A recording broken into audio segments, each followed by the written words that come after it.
Stefan. Stephen Kruiser. Steve. Okay, well, let's start again. We're here with Stephen Kruiser, and he's going to talk to us about his views on climate change. I'd like to know, do you think that the government should protect us against climate change? No, I wouldn't mind if the government wanted to do a little real research, not just finding out, not just do confirmation bias research. Find out, we all know that the climate changes. How much of it is influenced by man is still highly debatable, despite what many people would have you believe. So if there were anything that the government had to be involved in right now, I would rather it be to answer that question a little better than to just proceed from the assumption that man is completely responsible for all of this. The other question is determining if you took certain actions, what would be the effect on the climate? So, for example, Europe approved Kyoto, and we didn't. Yeah, And who reduced CO2 gases more, them or us? we did. Yeah. We did. So it didn't cost us a cent, and we still reduced the CO2 gases, assuming they're the problem. Yeah, Right? Exactly, assuming they're the problem. I mean, there's plenty of research out there that says the methane produced by cows is more damaging than anything that we're doing out there. So that's the unnerving thing to me, is where it's almost anti-science. They treat it as science. They say the science is settled. Well, real science is never settled. I mean, some things are, obviously. I mean, in astronomy they figure some things out, but for the most part, this is the kind of stuff that you keep testing and repeat testing, and they've had so much that hasn't happened that they predicted, that you'd think they'd be reassessing their priorities and assumptions, but they're not doing that. So what are the actual variables that affect climate the most, in case you happen to know? I only know, this is something I'm not an expert on. I know some people like to think that large urban areas have an effect on it because, you've got paved over areas now, that things get warmer there, and it's significant populations, and there's significant populations.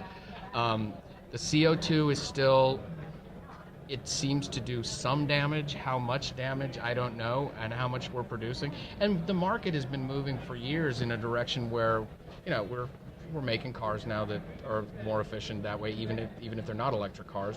We can take care of that without heavy government mandates, without a carbon tax, without carbon offsets, which I think are reminiscent of the Catholic Church in the 1400s, where they're selling indulgences. Basically, you're not really helping.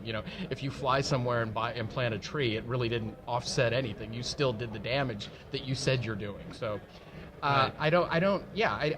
I just really, this is one of the more frustrating things, because, I have a daughter who just went to college, and I saw the stuff she was being taught all throughout in elementary and high school, and they teach a lot of this stuff as fact, and it's not fact yet.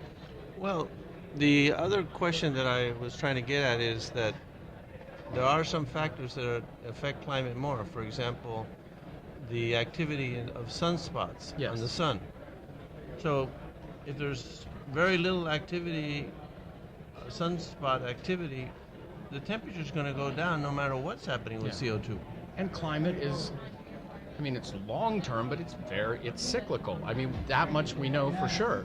And it's almost There's as glacial if, periods, yeah. right? And we are in an interglacial period, and we're headed towards a glacial period. And it's almost as if the